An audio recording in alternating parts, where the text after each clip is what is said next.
Hello and welcome. I'm Joanna Kay with Screen Magazine, and today we will chat about the film The Dark Divide with writer-director Tom Putnam and the star of the film, David Cross. The film was based off of Robert Michael Pyle's book, Where Bigfoot Walks, Crossing the Dark Divide. David Cross portrays Dr. Pyle, a renowned butterfly expert, as he makes his journey across the wildlands of Gifford-Pinchot National Forest.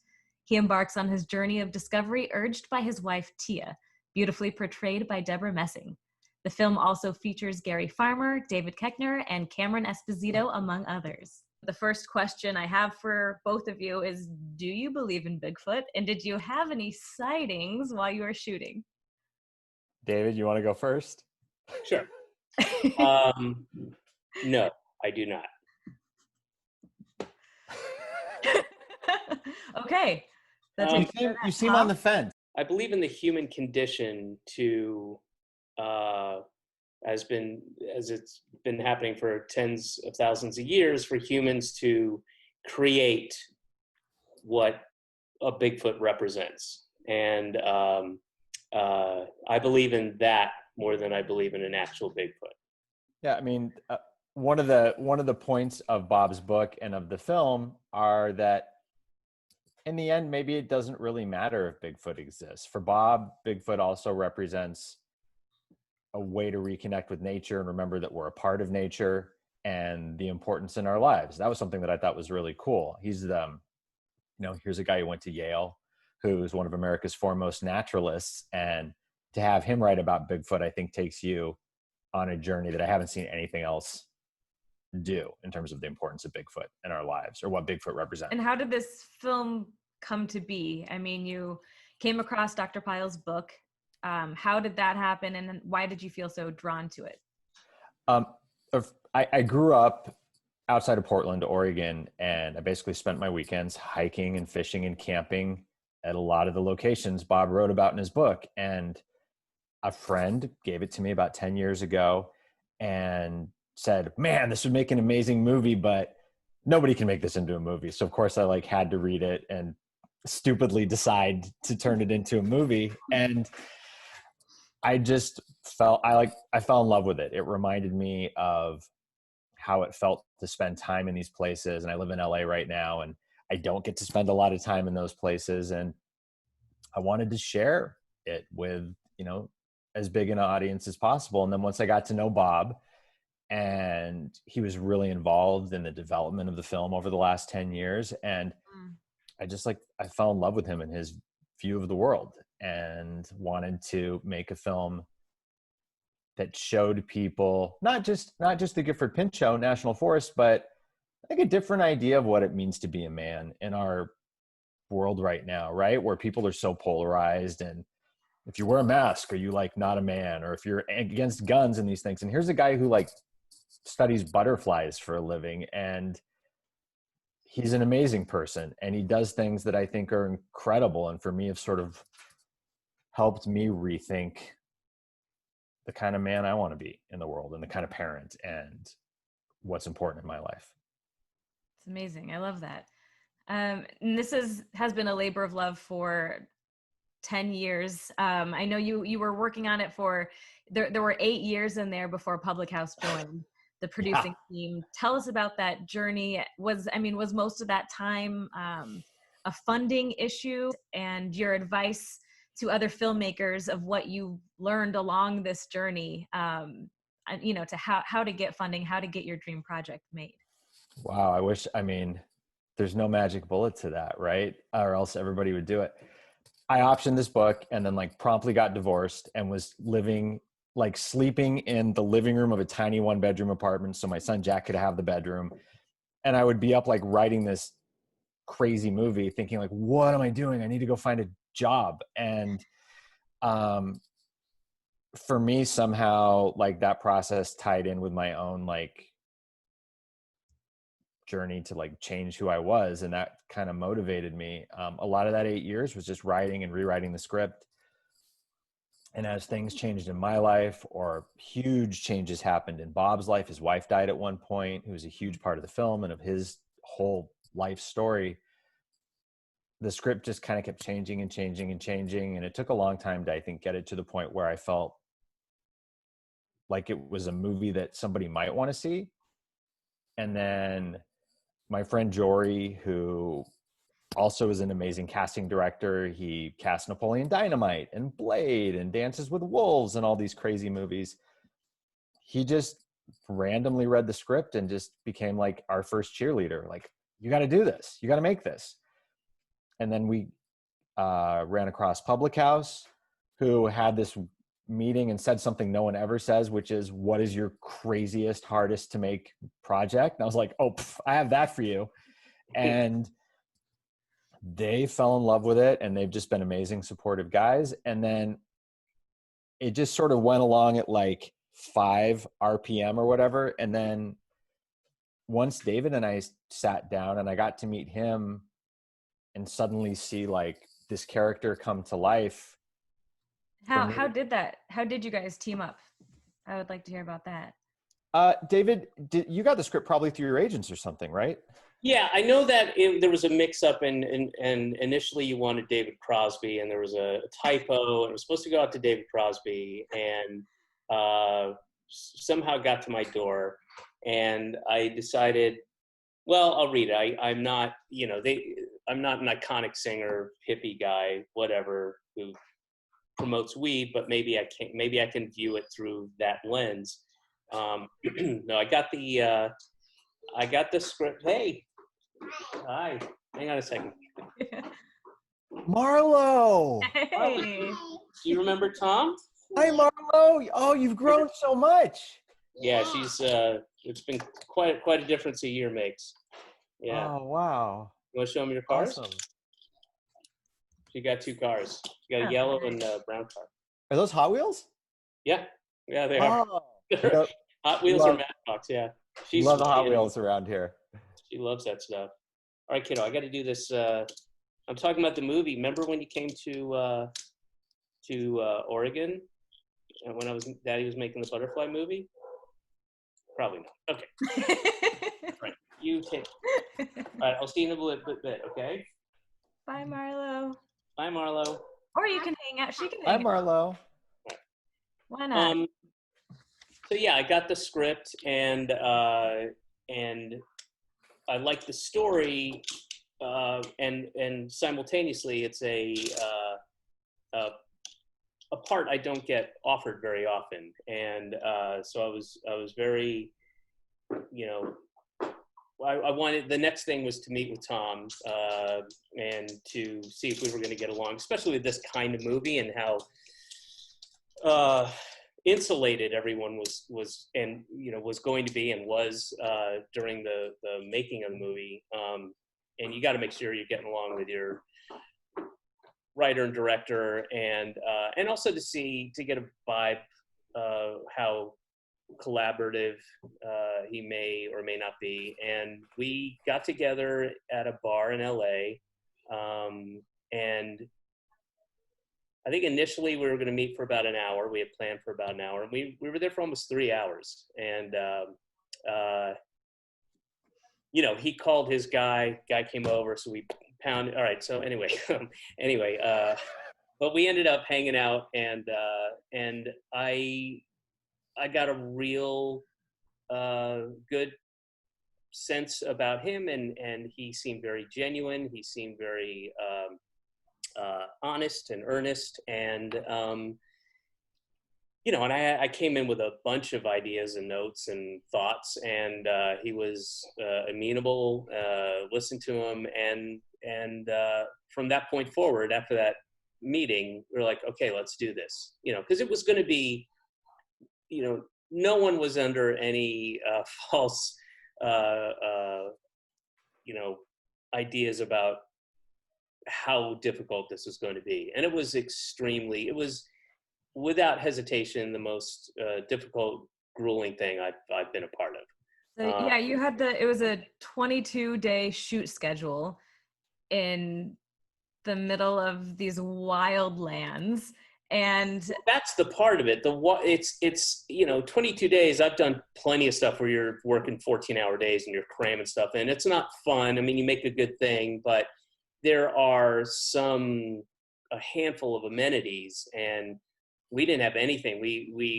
often, had to take skeleton crews, trek into a very dangerous area that was dangerous to get to.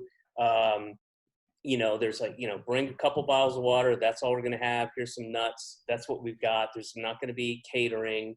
There's not going to be like the coffee station, and there's no internet. And we got lost a couple times. I know we had some difficulties with our location guy, and bad communication, and really sudden inclement weather, and wild drops in the temperature. And it was and there were some unavoidable injuries, or we're just hiking in and out of places, and everybody knew what they were signing on to, but it was it was not easy. I hope you were more prepared than what it seems like Robert Pyle was going into it. Barely. For me. It was hard. I mean, David's being, I think, kind. We got out there, and it was like the crew accommodations were like something from Friday the 13th. We were like literally at a summer camp with no electricity and like bunk beds, and it was but old that had like moldy with spider webs from the 70s in a rural part of Oregon. And I had never I've driven through Oregon, and I spent almost all the time I've ever been in Oregon on the west coast of it. Mm-hmm. But it's a completely different, once you get into the interior, it is like Twin Peaks meets the Devils. I mean, it's just it's a strange, it's like QAnon country. And it's a strange, I mean, I will not soon forget my time there. And we were in some Right. I'm getting a picture. Yeah. Yeah, it was.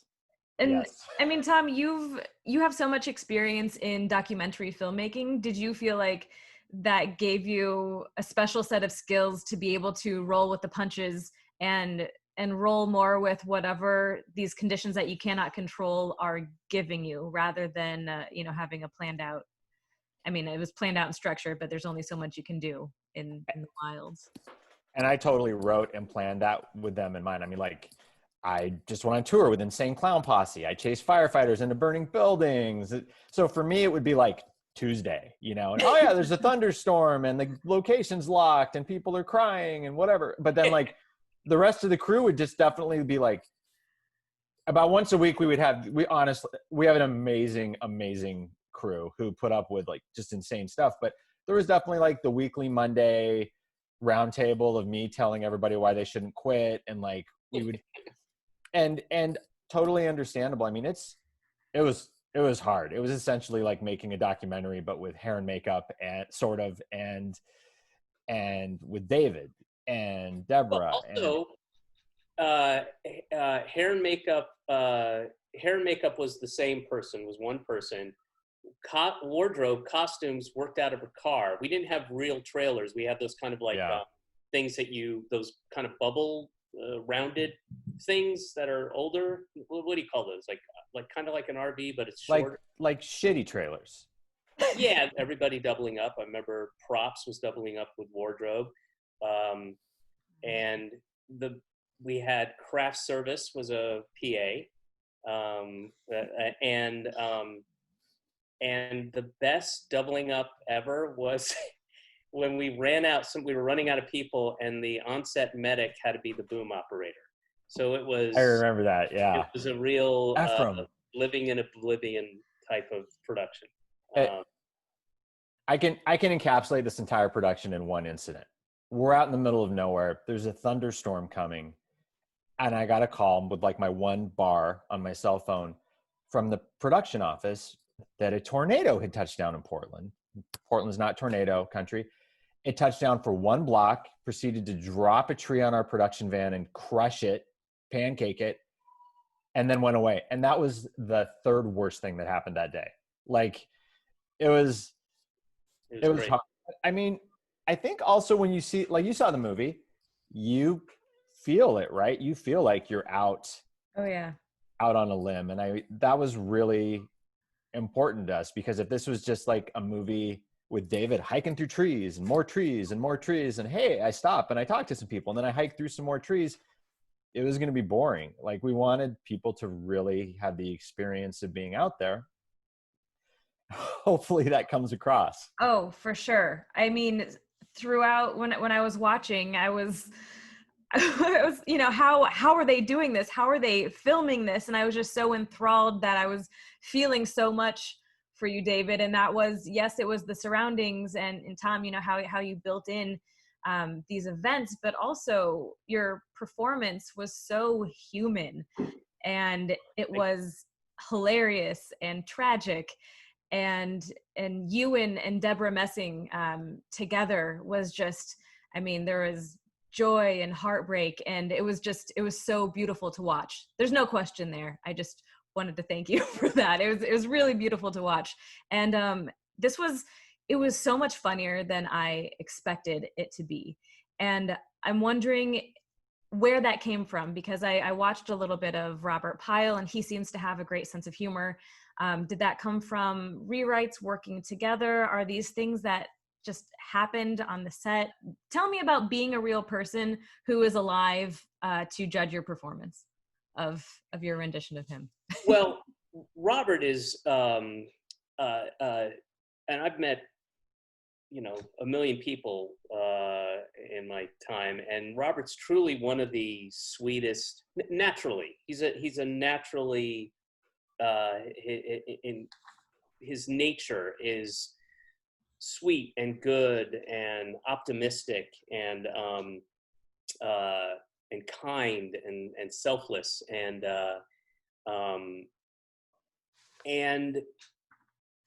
there were parts I wanted to bring out and parts I wanted to not necessarily have parameters to, and I think sometimes that's where the softer comic stuff is, and there's nothing really too broad in there. I've done plenty of things that are much sillier and broader, and all this stuff was grounded, and the idea was like, this guy who, that's his nature, who's dealing with the understanding on a daily basis that he is going to lose the love of his life. It's not if, it's when. And Tia was such a rock and such a strong woman who embraced life and wouldn't let him not embrace life. And what happens when that person, I wouldn't say gets tricked, but she pulls that kind of the thing that this movie wouldn't exist without her, in the story, applying for the Guggenheim grant posthumously and forcing his hand. And she knows that's the only way he's going to grow, and he has to do this. It's for his own good. And I just sort of approached it with like, because Robert that I met is not the same Robert that you see in the movie. He eventually gets there, but I can only guess and put it through my own filter as to how the person that I know got to be that person through all this arduous journey and the impact of that tragic loss, and how he started and got there. And the comedy that is in there is pretty soft. And there's kind of the goofy stuff in the first 10 minutes when he goes to the gas station and he doesn't know exactly how to find the stuff on the map, and but pretty quickly it's not that funny anymore. Yeah, but the comedy that plays is that of a human, very, very grounded human comedy that comes across when you're in these difficult situations, and it played beautifully. And thank you both for pouring your hearts and blood and souls and everything into this film. It was really great. And you are expecting a virtual theatrical release this month. Is that right? So starting September 18th, the movie will be out amazingly in theaters across the US and Canada, and released on a virtual theatrical with theatrical partners. And you can find a theater near you or a place to watch it in your very own living room at darkdividefilm.com. Great. Thank you so much for joining me at Screen Magazine. It was a pleasure. Thanks, Thank Joanna. you. Take care. Bye-bye. Bye.